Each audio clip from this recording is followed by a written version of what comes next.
Di tengah pandemi COVID-19 saat ini, kita dianjurkan untuk berada di dalam rumah. Hal itu pula tentunya harus dibarengi dengan ketersediaan bahan makanan yang bisa kita simpan di dalam kulkas. Tapi apa jadinya ketika kita akan menyimpan daging, nugget, atau bakso misalnya ke dalam freezer? Tidak mencukupi karena ruang penyimpanan yang menyempit akibat bunga es. Faktor utama yang menyebabkan munculnya bunga es pada kulkas satu pintu adalah terdapat uap air. Itu terjadi karena kita sering buka tutup kulkas dan memasukkan makanan atau minuman yang masih panas. Tentunya itu memicu munculnya uap air. Uap air itu kemudian terkena suhu yang sangat rendah dan menjadi gumpalan yang sangat kecil. Halo, apa kabar semua? Agar kulkas kita bersih dari bunga es yang ditimbulkan dari uap air, hindari hal-hal yang memicu munculnya uap air di dalam kulkas, terutama di bagian freezer. Sebelum kita memulai video ini, buat kalian yang belum subscribe, jangan lupa subscribe dan aktifkan loncengnya agar tidak ketinggalan video-video terbaru dari channel ini. Kalau sudah, kita langsung aja mulai videonya.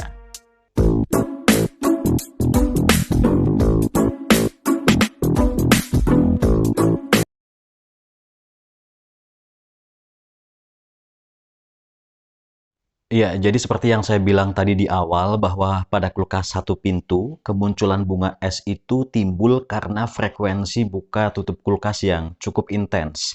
Ketika pintu dibuka, maka udara hangat atau panas akan masuk sehingga kadar uap yang ada di dalam kulkas akan bertambah. Kemudian membentuk tumpukan es yang disebut bunga es. Selain penggunaan, faktor lain seperti tidak adanya fungsi defrost pada kulkas satu pintu juga menjadi salah satu penyebab bunga es itu bisa muncul, guys. Karena biasanya pada kulkas satu pintu itu tidak terdapat fungsi defrost seperti layaknya kulkas dua pintu, sehingga kemungkinan timbulnya bunga es pada kulkas satu pintu ini lebih rentan. Penyebab lainnya adalah suhu temperatur terlalu rendah. Hasil proses perubahan dari tekanan tinggi ke tekanan rendah ini pada kompresor itu berubah menjadi suhu dingin akan ditampung pada evaporator. Kita lihat. Nah, karena bunga es di dalam freezer ini nampaknya sudah sangat tebal, sehingga kita tidak bisa leluasa membuka pintu freezer. Dan kalau kita paksakan, ini bisa membuat pintu freezer ini yang dari plastik bisa pecah atau rusak. Nah, itu dia. Kondisi bunga es di dalam freezernya sudah sangat tebal dan beberapa makanan yang disimpan juga nampaknya sudah ikut membeku dan kesulitan ketika akan diambil karena sudah menempel atau menyatu dengan bunga es. Nah, lamanya kompresor bekerja untuk mendinginkan ruangan di dalam kulkas itu ditentukan oleh termostat. Nggak kelihatan ya termostatnya. Sehingga semakin kita mengatur suhu terendah pada termostat, maka kompresor itu juga akan semakin lama bekerja.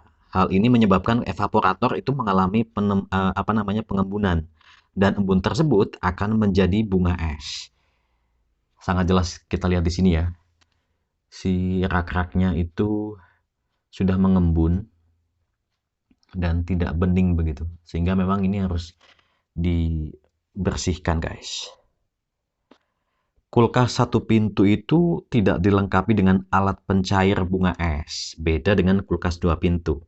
Sebetulnya ada juga lemari es satu pintu yang sudah ada fitur heaternya, namun tidak semua kulkas satu pintu memiliki fitur tersebut.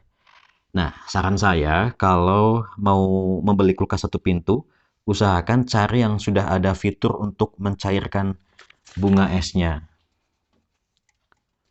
Jadi akan lebih mudah kalau ada defrostnya itu. Nah, apakah bunga es bisa muncul di kulkas dua pintu?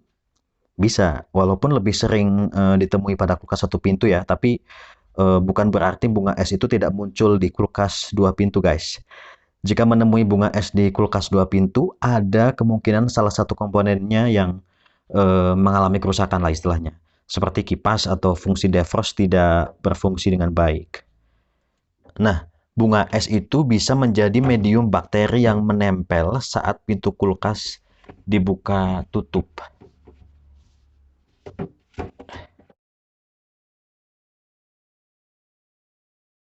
Cara agar bunga es tidak muncul di kulkas satu pintu, hindari membuka tutup kulkas terlalu sering, yang membuat kulkas jadi terpapar udara hangat dari luar. Perhatikan juga penataan barang pada kulkas. Jangan sampai ada bahan makanan atau minuman yang mengganjal sehingga pintu kulkas jadi tidak tertutup dengan rapat. Maka pastikan pintu freezer khususnya ini tertutup rapat. Berikutnya, cek sekali lagi makanan atau minuman yang akan disimpan, guys. Jangan sampai masih ada uap panas. Kalaupun sangat terpaksa, bungkus terlebih dahulu makanan atau minuman panas dengan plastik tertutup. Dengan begitu, uap tidak akan mengenai permukaan kulkas. Selanjutnya, cek suhu kulkas. Suhu yang tepat untuk bagian freezer adalah 0 derajat Celcius, sedangkan bagian bawah kulkas itu di set pada suhu 5 derajat Celcius. Dengan begitu suhu kulkas, guys, ini tidak terlalu dingin, tapi tetap menjaga kualitas makanan dan minuman di dalamnya. Berikutnya, kulkas jangan sampai kosong. Jika tidak ada yang bisa disimpan, ini bisa dengan mengisi botol dengan air dan simpan di dalam kulkas seperti ini. Juga sebaliknya, tetap jaga agar freezer tidak terlalu padat gitu. Jadi harus menyisakan space atau ruang untuk sirkulasi udara. Kemudian letakkan kulkas atau freezer di ruangan yang suhunya tidak terlalu panas gitu. Suhu yang panas ini itu bisa membuat mesin bekerja lebih keras gitu, sehingga meningkatkan resiko terbentuknya bunga es. Kemudian terakhir nih, jangan letakkan freezer atau kulkas sampai menempel ke dinding. Berikan sedikit jarak karena mesin di bagian belakangnya perlu space untuk mengatur sirkulasi udara. Kita lihat belakangnya tuh ada space ya, masih ada space atau ruang untuk sirkulasi udara. Ya, jadi kemunculan bunga es pada kulkas satu pintu itu bukan berarti terdapat kerusakan komponen, tetapi karena memang pengguna itu sendiri yang kurang merawatnya dengan baik. Setidaknya dengan kita mengetahui penyebab munculnya bunga es dan bagaimana cara kita mencegahnya, kita bisa menjaga ataupun merawat kulkas kita agar awet dan tidak lagi kesulitan saat mengambil ataupun menyimpan makanan di dalam kulkas. Terima kasih sudah menonton video ini sampai selesai dan semoga bermanfaat.